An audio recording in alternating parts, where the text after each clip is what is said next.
Hi, everybody. Welcome back. I'm Hillary Raimo. Thank you for tuning in and listening. I am very excited about the next hour. I have a great guest joining me, and we're going to talk about some fabulous things. The extraterrestrial presence on Earth is widening, and as we enter the Aquarian age, will it be admitted officially? Who knows? But if it is, it will cause shock and an urgent universal need to understand the social and technological changes derived from our space brothers and sisters. A primer for the explosive advances humanity will experience scientifically and spiritually in the coming years. This will help, we have to kind of get together and explore the ET phenomena and its influence on humanity, past and present. And my guest tonight, Len Kasten, has written a fabulous book called The Secret History of Extraterrestrials. And his book surveys contact with ETs and abduction accounts, unexplained public and or undisclosed military technology from aliens, including anti-gravity devices, exopolitics, which is the influence of ETs in human affairs, the Iraqi Stargate and the hybrid project of alien interbreeding by abduction, Nazi ties to UFOs and their secret underground base in Antarctica, and government cover-ups galore we're going to be talking about tonight. And he has some great information for us. I've read his book. It's absolutely wonderful. It's got a lot of updated information across the board, really. And he's got a really positive viewpoint on this topic, and I've chosen to bring him on to discuss with us tonight. We are live, so if you have questions on this topic and you would like to speak to Len or myself about this, we are taking calls, and I do want to, before we actually bring him on the line, let you all know that I will be starting a brand new show that on World Puja Network, which will broadcast for the first time on March 7th. I will be on that network the first and third Mondays of every month, starting March 7th at 7:30 Pacific time, 10:30 Eastern. I will still be here on Achieve. I'm not going anywhere. And it's just another show. It's a different format, and it's another opportunity to help spread information and get the truth out to the world, which is really what we're doing. And, I just wanted to say, too, I really appreciate all the feedback I get from everybody who listens to the show, and the guest suggestions and the comments on Facebook and people who follow me on Twitter. It's really all about you. The show is about you. It's about getting information out. It's about sharing ideas that aren't mainstream. And I couldn't do this without you listening. So I want to say thank you for joining me. So without further ado, Len, thanks so much for joining me for an hour of wonderful conversation. My pleasure, Hillary. So what caused you to really get into this book? What really prompted you to put this material out right now? Well, actually, the putting together the book took place over a 14-year period because I've been writing articles for Atlantis Rising for 14 years. And basically, each chapter in the book was originally an article in Atlantis Rising.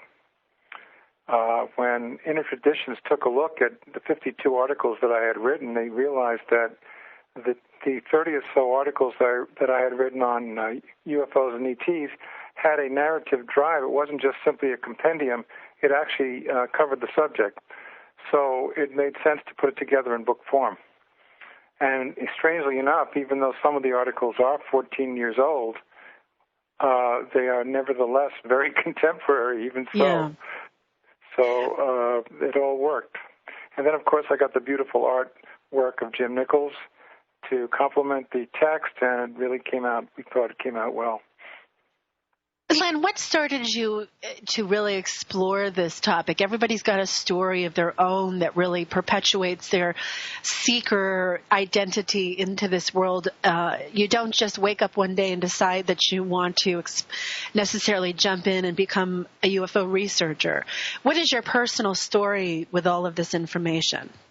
Well, really, it started for me with metaphysics. I was really studying metaphysics. I studied at the Cayce Library in Virginia Beach, and I was a theosophist, a student of theosophy and of astrology, and it sort of led gradually into the UFO phenomenon from metaphysics because they are very much connected. In fact, I think I made this point on my website. It's very difficult to understand the the UFO phenomenon without having some background in metaphysics, because the aliens themselves are functioning in several dimensions. And if we're limiting our explorations to one dimension, we'll never understand it. Do you feel that if we are limiting our experience in one dimension, that we tend not to experience them? As of late, there's been more talk about multidimensional universes. This is like within the past year. People like Bob Dean and others are talking about multidimensional phenomena, and so I think it's finally come around to that. It took a while, though. Yeah, it did. And I think that, so my question was, do you feel that people who don't tap into the multidimensional aspect of higher consciousness, do you believe that they don't experience this phenomena? Is there a connection between, raising your frequency spiritually and making contact?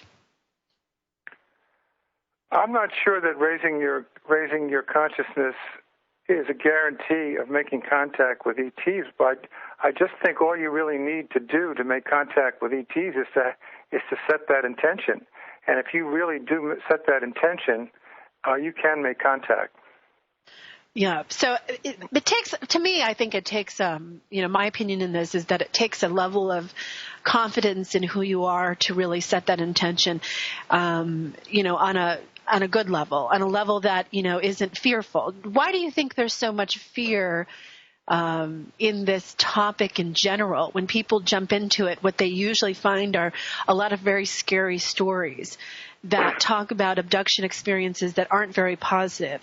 What do you feel that this is? I don't know. Why is it? I guess my question really is, why is that the most common thing? Because the abduction stories are scary. There's a lot of very scary stuff going on at night. People are being abducted by the millions all over the world, and there is a hybrid program going on, which point I made in the book. There's good reason. There's good reason to be not want to be the subject of painful probings on spaceships and perhaps unwanted pregnancies. So. It's logical. I mean, it's a question of knowing the players, knowing who's involved, knowing which ETs you really want to be in contact with.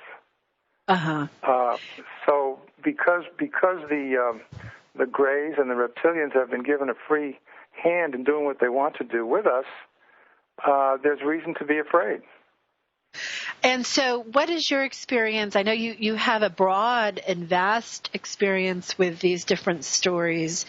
Why don't you let's jump into specific topics that we'll cover for the next hour, and, maybe we'll go off into side discussions, or we may have calls or something. But what I'm really curious about is what you feel is really going on in Egypt right now. You talk about the Iraqi Stargate in your book, and let's begin there, if you will. We'll go back to what we were just talking about later in the show.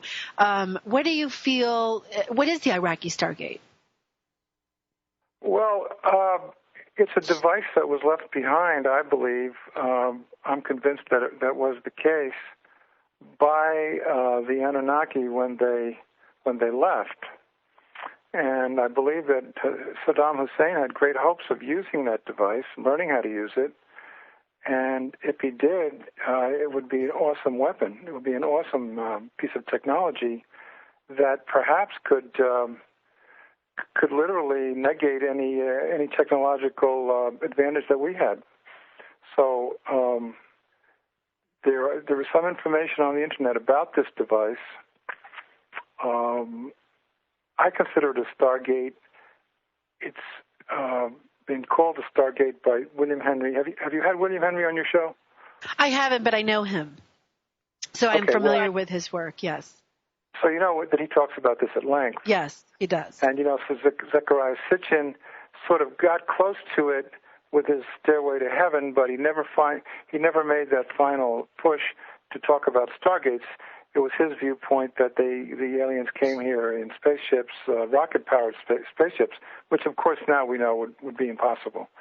So I think William Henry has a better take on this, that they travel through vast distances, not on physical ships, but through stargates.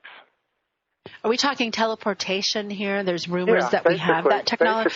Okay, so we're talking like a teleportation kind of technology that would allow travel between different worlds, and we're absolutely out of what we're taught in physics class 101 in high school, aren't we? Basically, this is not technology. I made that point in the book about the old physics is no longer the old physics no longer applies.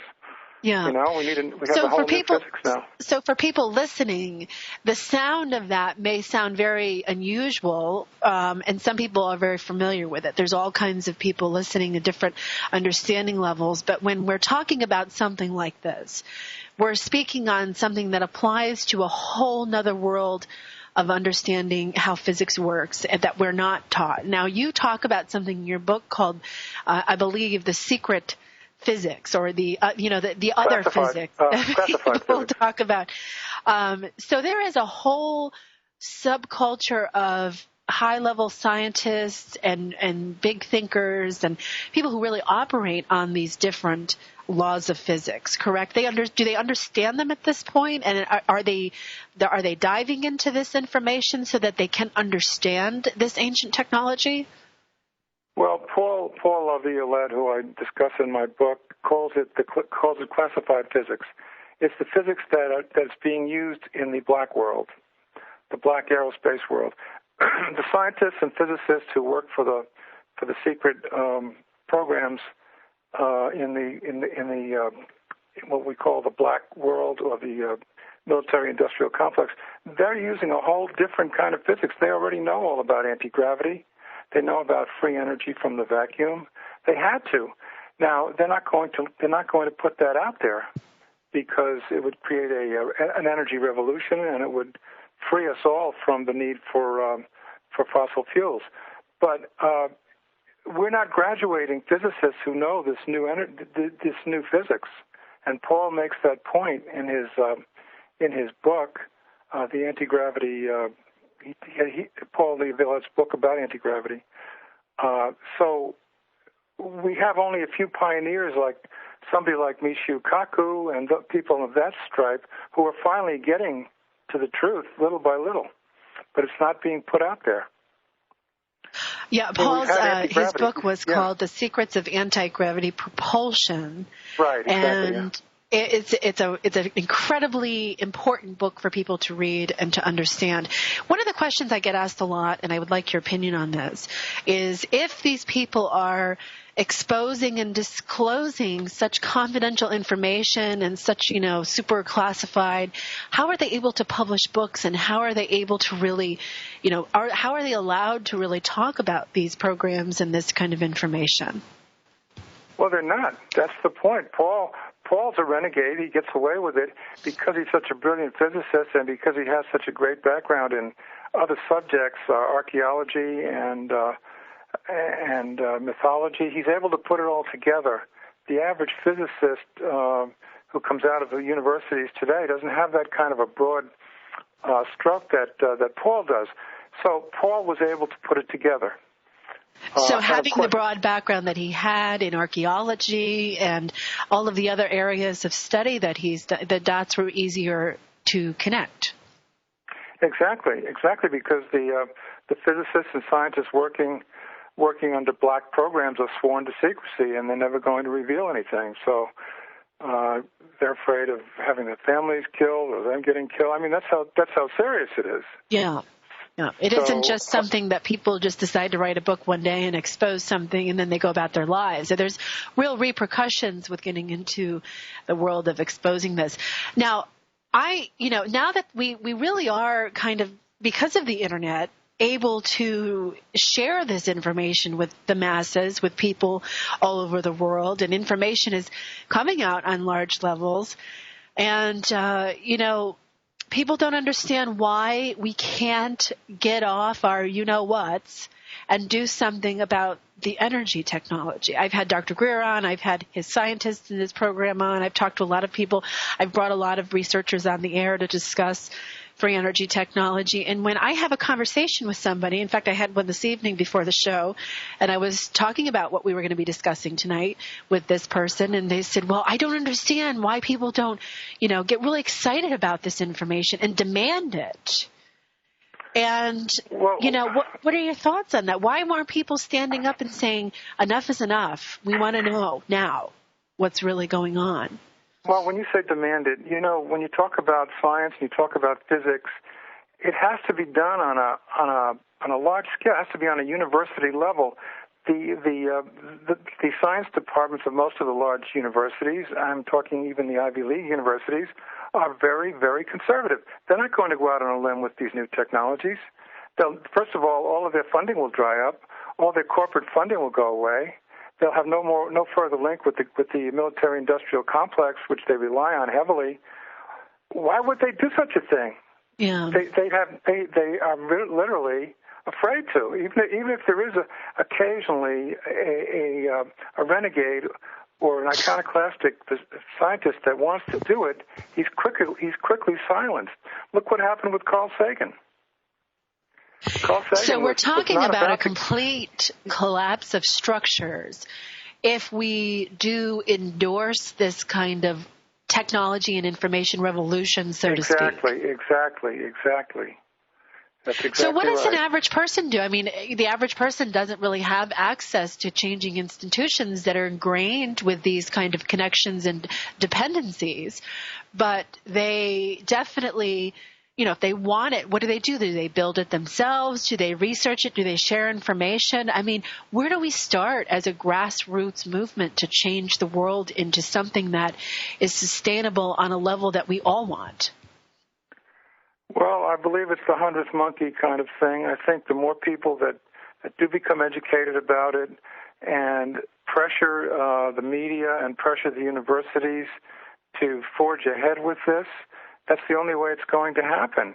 And books like Paul's books being written and getting out there. Of course, I don't know, his book wasn't exactly a bestseller, but it did make an impression. Something has to happen on a larger scale than's happening now. These are just guerrilla attacks right now. These are just guerrilla attacks. They're not having any real true. I think Stephen Greer is probably doing more about it than anybody else that I know of. Yeah, Stephen's doing great work actually out there, and he's doing a lot of forging forward through the muck kind of work too, where he gets a lot of slack for things that I believe he, is getting based on other people working against the agenda and other things of that sort. But he really does have the ability to share on large levels with people. So I appreciate you adding a chapter in the book on his work because his work is important to the expansion. It's very important work what he's doing, very important. Yes.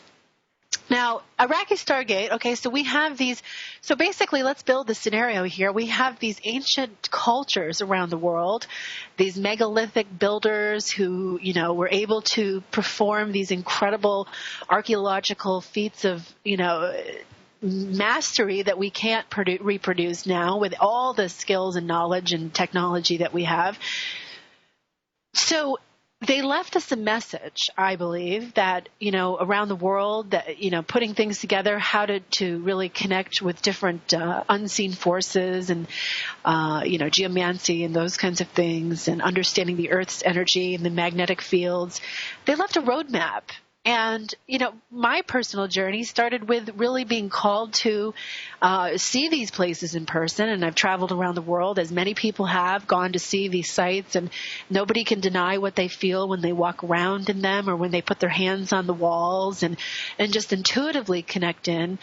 Are we looking at, our current cultures really looking kind of like an Indiana Jones movie, going back to these ancient cultures and digging around for transcripts, scrolls, things written on rock to describe what kind of technology, giving the missing pieces of the puzzle, so to speak.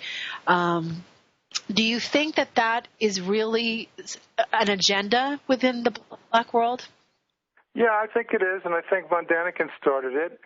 And it took a while for it to gain momentum, but I think with the advent of Tsoukalos, who took over for von Daniken and whose program on ancient aliens is absolutely wonderful, and it's starting to take root. I think Sitchin, of course, had a lot to do with it, but and Sitchin became very, very well known. I think people are beginning to realize that the ancient civilizations did have very incredible technology that we're just beginning to appreciate. Certainly the Great Pyramid of Giza is a good example of that, but these other sites all over the world are amazing. They're amazing how they moved like 100-ton boulders in place. I mean, how could they possibly have done that? So the hints, we're getting hints of what they actually were able to do, but we don't know really what to make of it. We don't really know how to put the pieces together yet. Well, I think it has a lot to do with the fact that our history was hijacked. Our true history was hijacked, and it's been manipulated through the institutions, the very institutions that we graduate from and try to make a living from. The very institutions that could change the world, but won't because of the funding and the connections. And if we were taught our true history, if we were taught the truth about our history, I believe that people would intuitively, through consciousness, make those connections a lot easier. So what are your opinions on Egypt right now? Let's look at this. There's a lot of rumors popping up on the Internet that this is going a little bit further and deeper into the same kind of realm that Iraq took. When we went into Iraq in 2003, there was more looting, I should say, and theft of artifacts. Different archaeological sites were dug in like no other time before, and there was a lot of what seemed to be kind of looking for something. And the same thing with Afghanistan. There were very specific Babylonian artifacts taken out of the museum when we invaded Afghanistan, and now we're looking at Egypt's museum being looted. Do you think that I'm not saying that this is the reason that Egypt is in the state that it is, but do you think that it's being exploited for a UFO connection? Well, you read my book, so you know what I had to say about the Iraqi invasion and how they looted the museum there deliberately. And Michael Salla, of course, was the first to write about that, and using a lot of information that he got from William Henry, but it became obvious that the Marines did not defend the National Museum of Baghdad for a reason, and that perhaps the looting of the museum was really the main reason we were there in the first place. I found out that there were 5,000 scrolls that were taken out of the museum depicting ancient Mesopotamian scenes, and it may be that we wanted to see those in order to understand how this Stargate functioned. And that's what Michael Salla said, and William Henry is of the same opinion. So, why did we allow the museum to be looted?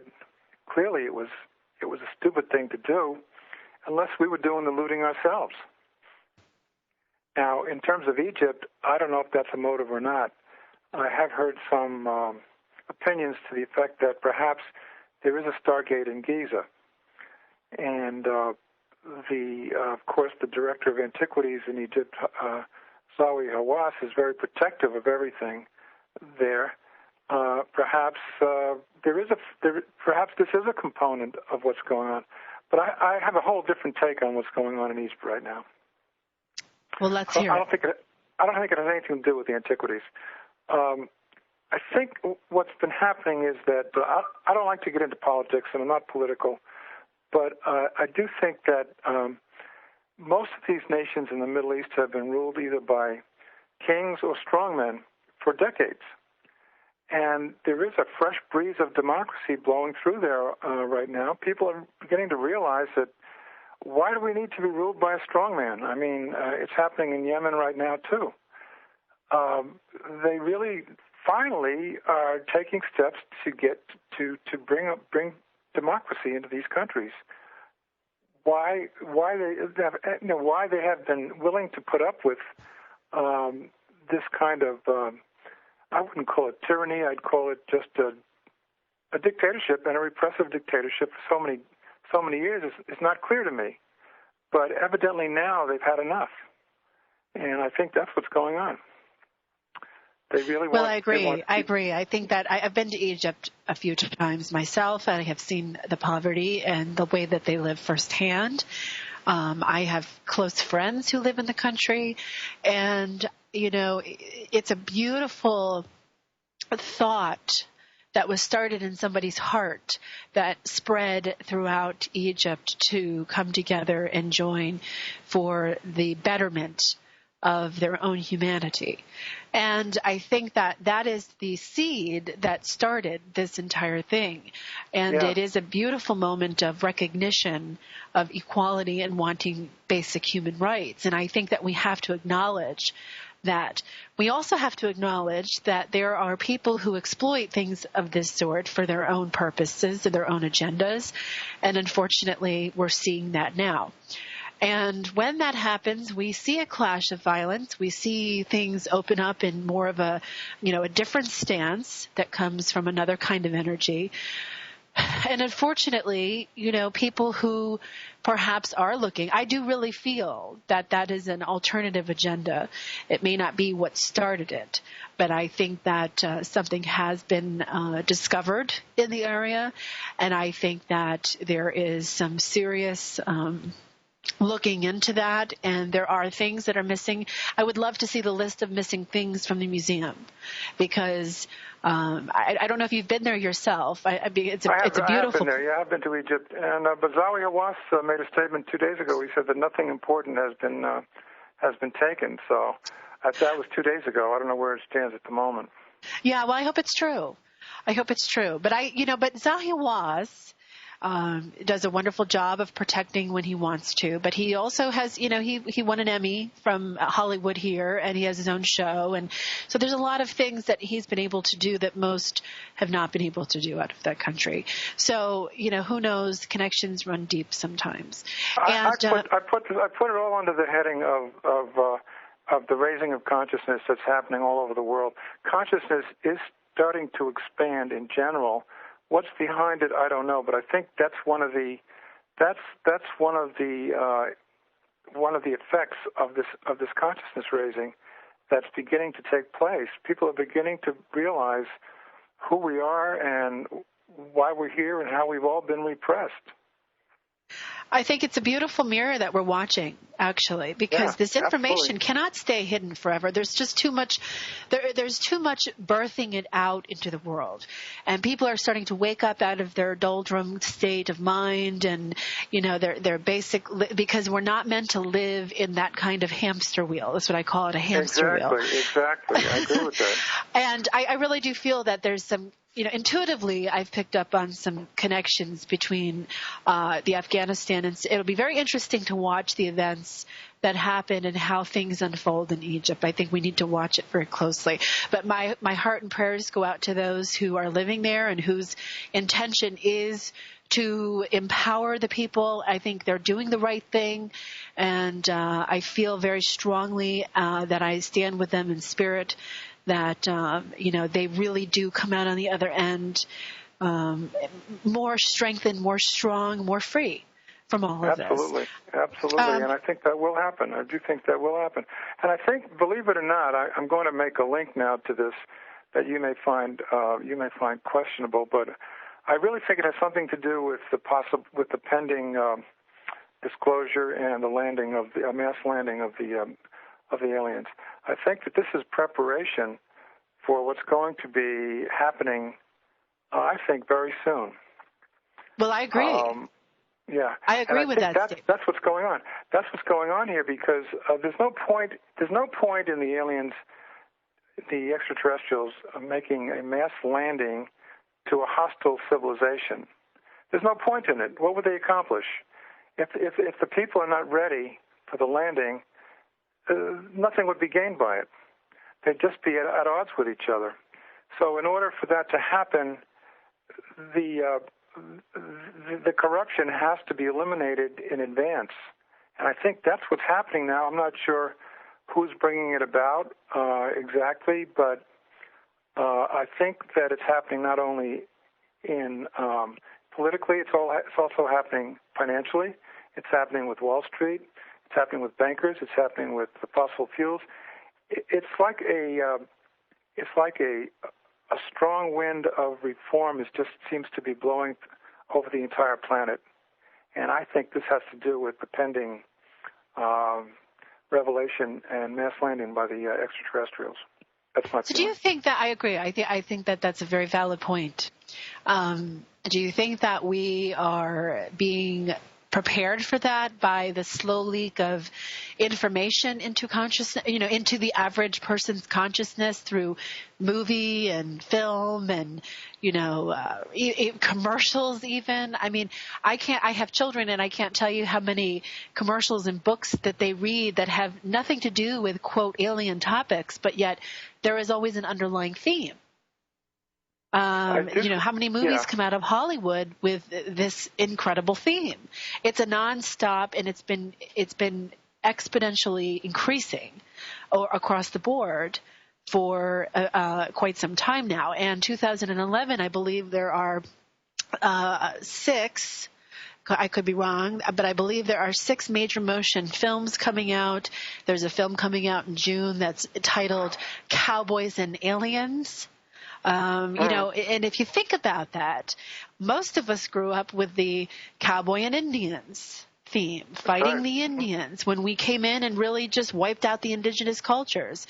That was just how they, subconsciously handled us associating the, wiping out of a certain kind of individual, a race, a culture, by making it something that kids would play at very young ages. And now we're moving into Cowboys and Aliens. And so I see that as a symbolic reference to, it's almost like a brainwashing.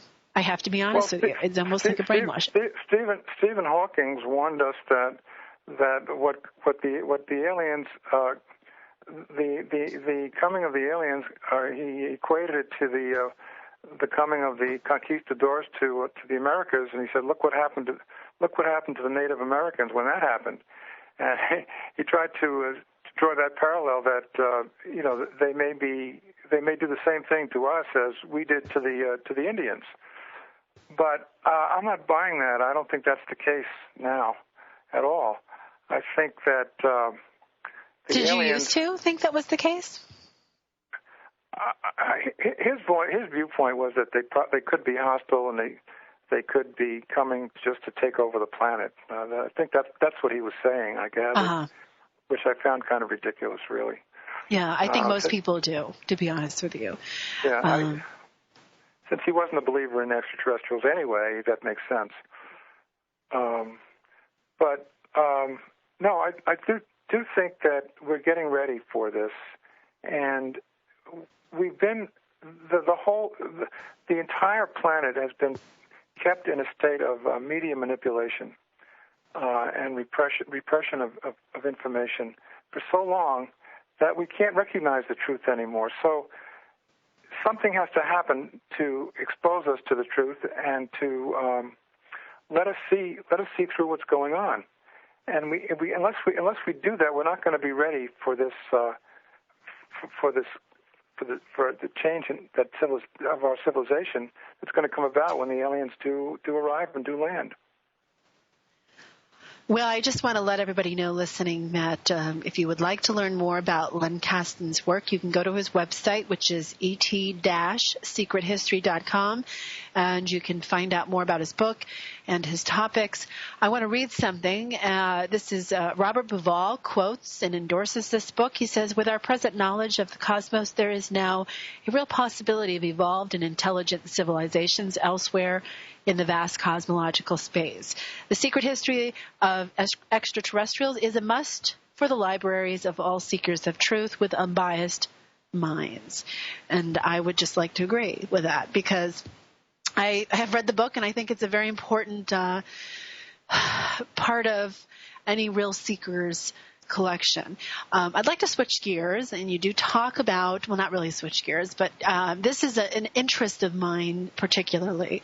The Nazis, Germany, World War II, the connection with their occult discoveries and also their AT technologies and what they were encountering, and how they, when World War II was over, how we kind of assimilated that technology by taking in their scientists and the people working on those projects, and they're continued today within this country. You claim on your website that the Germans built a time machine in 1922 for communicating with Aldebaran. Let's start there. Mm-hmm. Yeah, well, that's that. I think that came out in Preston Nichols' book on the Montauk Project. If you've read that, that it went underground in 1924, but it emerged again at Montauk when a lot of the ex-Nazi scientists came over here, and they were working on the time machine at Montauk Point, which I think you may know they did succeed in achieving time travel. And it really did start with that German invention in 1924. But the purpose of the German invention, which they called the otherworldly time machine, was really interdimensional. And the intent was to get through to another dimension. In order to get through to Aldebaran, which is like, I think, 50 light years away from Earth, it was a question. They did understand even then that the only way they could do that was to get through to another dimension. And they wanted to set up that communications between the civilizations in the Aldebaran star system and Germany. And you may know that the Sumerian language, which is the oldest language on Earth, is very similar to the language that was coming through these mediums, supposedly from Aldebaran. So there was that connection. That's what started it. That evolved into the manufacture of actually flying saucers and anti-gravity technology, which the Nazis did accomplish. You know that, right? Yes. So basically, for those listening, to sum it up, Hitler had psychics working on channeling information from this particular star system. That's right. And they were drawing diagrams, and they actually channeled the construction, kind of blueprints, if you will, to build this technology, correct? Right, yes. Mm-hmm. And that became the RFZ-1, which was the first flying saucer, which really derived from the interdimensional technology that the mediums had channeled, particularly one medium by the name of Maria Orsic, who was the key person in this, and her diagrams resulted in the construction of that very first flying saucer, the RFZ-1. That particular saucer actually crashed and burned, but the second one worked very well, and then they were creating huge saucers by 1944. So they had the technology. Now, when we brought them over here after the war, do you feel that the Roswell incident was part of this continuation of technology? Well, here's my thinking. I put this into the book. My theory on this is that the entire worldwide fascist movement, which I have on the 2 chapters I've written on World War II, was an attempt to deliberate attempt to actually physically take over the planet. It was using the fascist governments as pawns by the extraterrestrials. This is a different group of extraterrestrials we're talking about, to actually physically take over the planet and enslave the planet. And it failed. It failed because they bet on the wrong horse. They bet on Hitler, and he wasn't up to it. But I see. They came very close, because they really, they almost had nuclear weapons by the end of the war. Would you say that World War II was an extraterrestrial battle, in a sense, underneath all of the other stuff that was built on top of it? I think it was. I think it was a bold attempt to actually take over and enslave the planet. Since it didn't work, in other words, they couldn't physically take over the planet, they shifted to a different technique. It then became a question of mind control. And I think that that's what we've been subjected to since the 50s, is mass mind control. Now, I have to ask this question because I know that this is on the minds of people listening. What about, the atrocities that we're so familiar with World War II? If this was the case, then what were they really doing with exterminating the Jews? Well, supposedly Hitler made a treaty with the gray aliens who were also involved with the reptilians in 1933. He was involved with the Thule Society, which was an occult society, and they in turn made that treaty with the aliens, and that's how all these wonderful weapons came into the hands of the Nazis. These people, the aliens that Hitler was dealing with, were ruthless and merciless, and that particular group of aliens was behind the entire worldwide fascist movement, as far as I can see. And naturally, killing and torturing was not something they were concerned about. It came very easy to them, and fortunately, they lost. Okay, well, I understand what you're saying. It's a hard thing to swallow, I think, for people who are emotionally attached, and they think about that part. And when you look into the experiments that were done on people, this really was, I believe, more of an experiment, genetic experiment, if you will. And they were doing these horrible things in these camps with human beings, and it wasn't just because they didn't like them. I believe there was other things going on, and I think that's a territory that is tough for people to really explore without getting into the emotional energy that surrounds it. And it's something that, maybe we can come back to in another show even and talk about, but I don't want to dismiss what happened in that sense, because I think that when you really start to look underneath, it's kind of like the Wizard of Oz, there is something working behind the curtain with that entire time period. And it's something that we still really, we have in a sense carried on that mindset and mentality within this country with the way that we treat people and the way that we experiment and the way that we continue this power mongering within the world, really. And I think that it's something that people really have to start looking closer at, our connection with World War II and how we really just opened our arms to these people who we were so crucifying on the world platform, but yet really taking in to take over their technology and their research in this area. Before we end, I would like to go into a couple of different areas. I apologize. The hour goes by so quick. That's okay. Hello? Go ahead. Yeah. No, I'm sorry. Go ahead.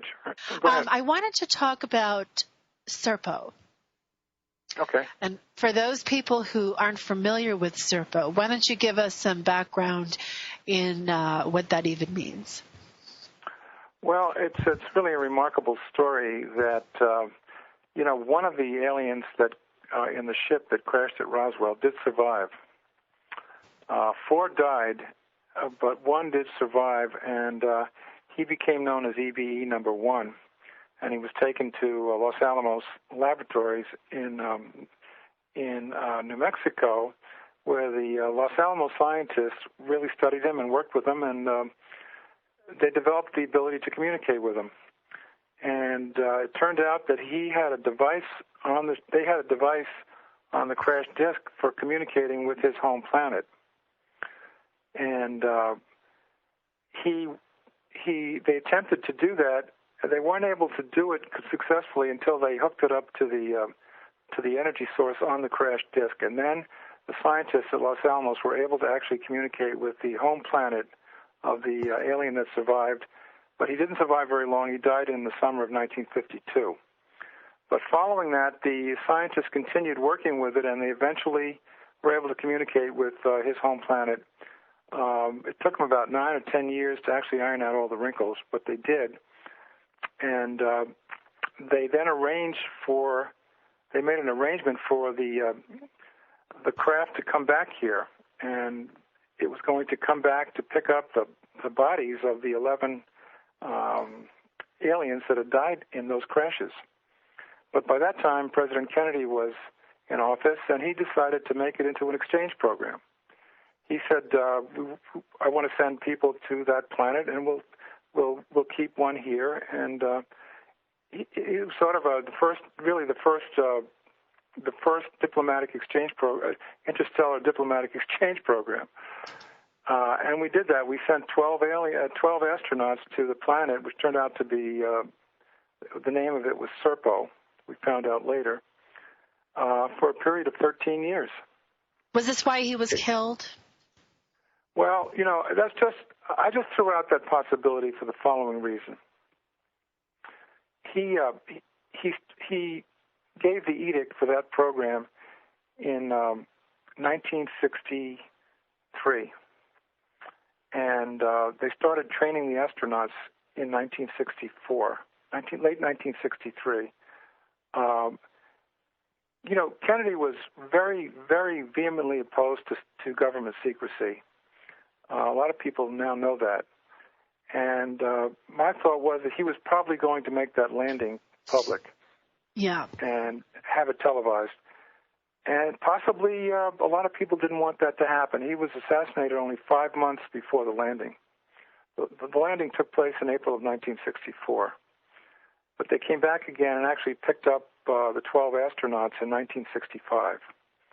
And they left. And Steven Spielberg, that's the movie Close Encounters. The last scene in the movie was based on that story.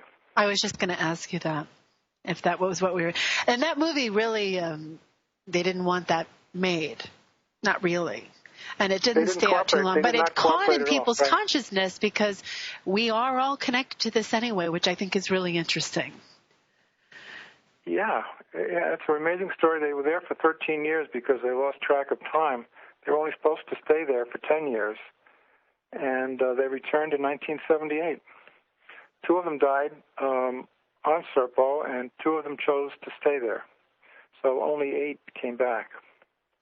And so Kennedy, who was in the know with all of these, and his family was also, I believe, was assassinated before this was going to go public. I think his plan was to make it public because that was his modus operandi. He did not believe in government secrecy, and I think that's really one of the reasons he gave the edict for the moon trip was to get that going. And but he could not talk about this until it was further developed, as far as I can see. Who was behind Serpo? When you say who's behind it? Who was behind it as far as making it happen? Well, the Defense Intelligence Agency was the main agency behind it, but the Air Force was tasked with the problem of training the astronauts and doing the day-to-day, the functional work. But the DIA really was the agency involved with it, and they were the ones who leaked 2005. That's how we got the information. So if somebody wants to really understand more information about this, where does one go to for reliable sources? The website is out there, and it's very informative, www.serpo.org. It's tremendous. Now, some people have said that this website, I've checked out the website, actually, you do mention it in your book, that it's a disinformation website, that it's something that's built up there to mislead us or to give us false information, that if it was really this important and, we killed a president over it, why would it be allowed to be on the Internet? Well, there is a program of public acclamation. Have you heard of that? Yes. They do want to start. They have been trying to release this information slowly, just like letting steam out of a steam kettle. Because if they didn't do that, and through fictional means, through people like Steven Spielberg, by presenting it as entertainment. If they didn't do that, then the final shock when it was revealed would be so tremendous, it would be worse than the War of the Worlds scenario in 1937. Yeah. So they've had to do a lot of this deliberately, and it's the people that are behind this are not all bad guys. There's a lot of them are trying to get this information out, and I think that's why we're able to get a lot of it, because they've made up their mind they're going to let the world know about it. This topic is a really fascinating, very vast, and very deep subject. And when people first start getting their feet wet in it, they're met with an overwhelming amount of vast information to process. Exactly. And I agree that the information is coming out in ways to train our consciousness, our minds, our whole being, so to speak, to be able to accept the reality. So disclosure, everybody wants disclosure to happen. I think it has happened in many different ways that we don't necessarily see as disclosure. And we are changing as a species in the way that we see and react to these kinds of events, and people like yourself who bring this information to the public, who share books and 14 years worth of articles to really help people put the dots together themselves and have their own experiences and be informed as to what's going on is part of that. And right, it's not that all people behind this are bad or working with, evil aliens, and it's all just, we all need to fight it. In the last few moments of the show, Len, what is your hope for people as we evolve forward?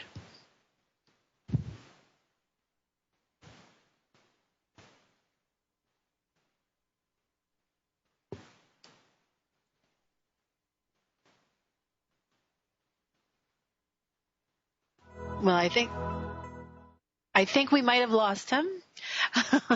I want to say thank you, Len, for this hour. The information you shared has been fantastic, and I don't think we're going to have time to get him back.